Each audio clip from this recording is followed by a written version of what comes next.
night, Mr. Good night. We'll meet tomorrow in the club. Okay. Sir ഇനി എന്തെങ്കിലും പോകാനില്ലല്ലോ? ഇല്ല. എന്നാ നമ്മളെ വണ്ടി കയറ്റി എടുത്തിട്ടോട്ടെ. ഓ കണ്ടോ, എന്നും രാത്രി 1 മണി 2 മണി വരെ പാർട്ടിയും ക്ലബും ഡിന്നറും. എന്നാ തിരിച്ചു വരുമ്പോ നമ്മുടെ വണ്ടി കയറും. അതില്ല, കണ്ണി കണ്ട കൂട്ടുകാരെ വണ്ടി കയറും. പിന്നാലെ എസ്കോർട്ടായിട്ട് ഉറക്കൊഴിക്കാൻ ഞാനും. എന്നാ പാർട്ടി തുടങ്ങി ശങ്കരൻകുട്ടി നീ പോയിക്കോന്ന് പറഞ്ഞാൽ നമ്മുടെ കാര്യമെങ്കിലും ഒന്ന്. G G. തന്നോട് പറഞ്ഞിട്ട് എന്താ കാര്യം? ജി ഗു അയ്യേ.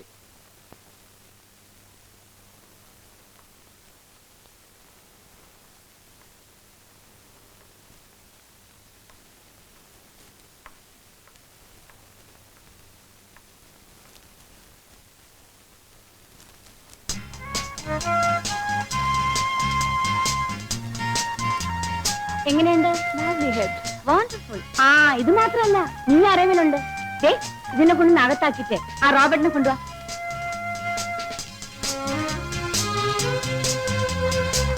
റോബർട്ട് ഓസ്ട്രേലിയയിൽ നിന്ന് കൊണ്ടുവന്നതാ. Great Dane. കണ്ടാ പേടിയാവുന്നു. My life is dedicated to the dog. So, that's why I told you that Shelley is a poet of rather insensitive optimism, because when I explain to you these lines, you will also can understand the kind of reflection that is given in the lines, such as the feelings that the poet says out of it all. I do not tell that...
എന്തോ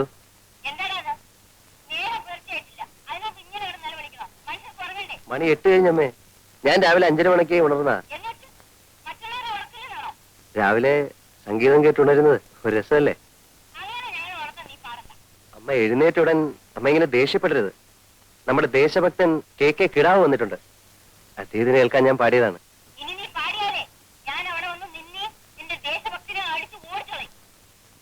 അമ്മേ, ഗാന്ധിജിയുടെ തത്വങ്ങൾ അതേപോലെ ജീവിതത്തിൽ കൊണ്ടു നടക്കുന്ന ഒരു മാതൃകാ പുരുഷനാണ് ദേശഭക്തൻ.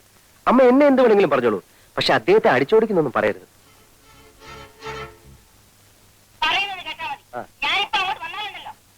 ആ ശരി. ഈ സംഗീതത്തെ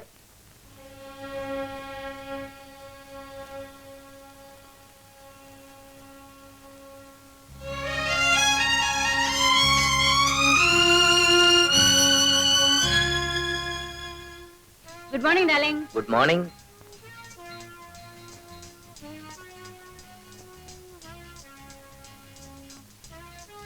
good morning daddy. Good morning ma'am. Morning. Good morning, Daddy. Good morning.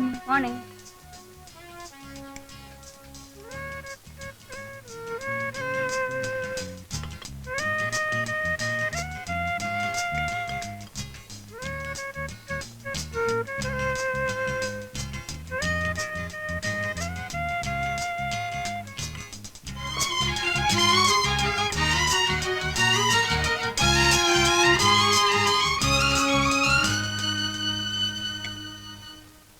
Good morning പറയടാ.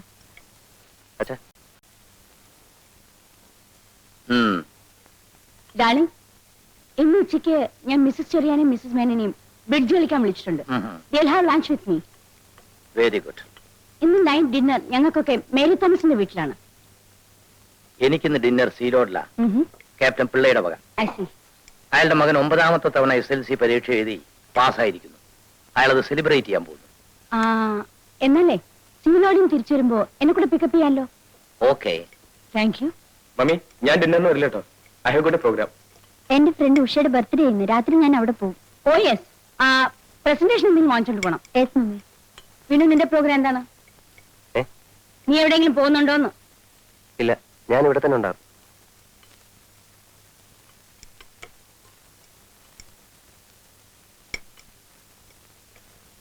ഇവൻ മാത്രം എന്താ ഇങ്ങനെയായത്? ചേട്ടൻ നമ്മുടെ വീട്ടിൽ ജനിക്കേണ്ട ആളല്ല. അതെ, വല്ല നാട്ടിൻപുറത്തും ജനിക്കേണ്ടതായിരുന്നു. ഒരു മാനേഴ്സും അറിയില്ല ചേട്ടന്. എന്റെ ഫ്രണ്ട്സ് ഒക്കെ വന്നാലേ ഞാൻ ചേട്ടനെ പരിചയപ്പെടുത്താതിരിക്കുന്നത്. മൂപ്പര് ആദർശങ്ങൾ പറയാൻ തുടങ്ങും. ഒടുവിൽ നമ്മൾ ജമ്മുകയും ചെയ്യും. അതെ, ചെറുപ്പത്തിലേ ശ്രദ്ധിക്കാത്തതിന്റെ തകരാറാ. എപ്പോ നോക്കിയാലും ഈ ഹാർമോണിയം വെച്ചുള്ള പാട്ടും പിന്നെ വായനയും.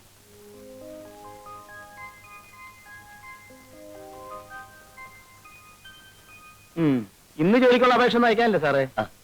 ഇന്നത്തെ പേപ്പറിൽ ടൗണിലുള്ള ജോലികളെ പറ്റിയുള്ളൂ. എനിക്കത് ഇഷ്ടമല്ലല്ലോ. വാസ്തവം പറഞ്ഞ സാറിന്റെ സ്ഥിതി കാണുമ്പോൾ എനിക്ക് സങ്കടം തോന്നുക. വീടിന് വീട്, കാറിന് കാറ്, പണത്തിന് പണം, ബിസിനസ് നോക്കാനാണ് സ്വന്തം ഫാക്ടറി.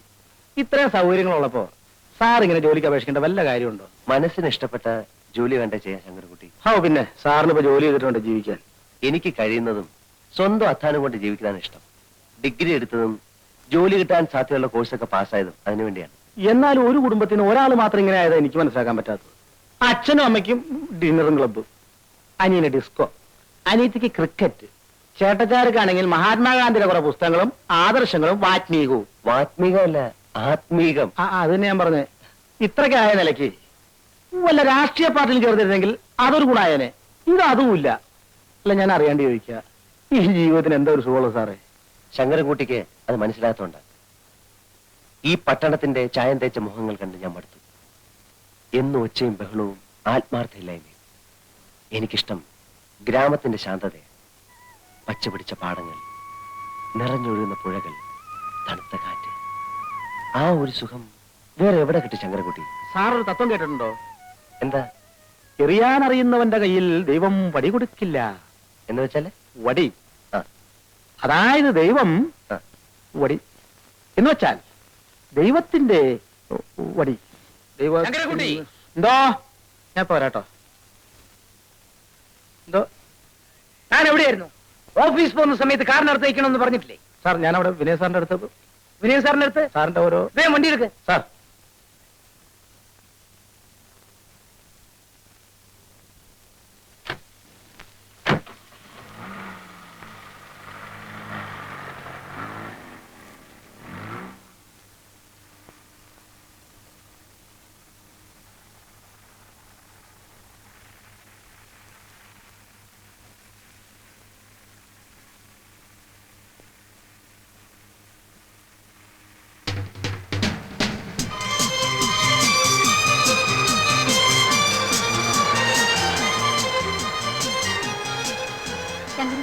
കാറ് നിർത്താം. കോളേജ് ആയില്ലല്ലോ മോളെ. ഇല്ല ഡാഡി, ഒരു ഫ്രണ്ടിന്റെ വീട്ടിൽ പോകണം. ഒരു ബുക്ക് വാങ്ങിയിട്ടാണ് കോളേജിൽ പോകും. ഓ ശരി, വണ്ടി വിടും. ബൈ.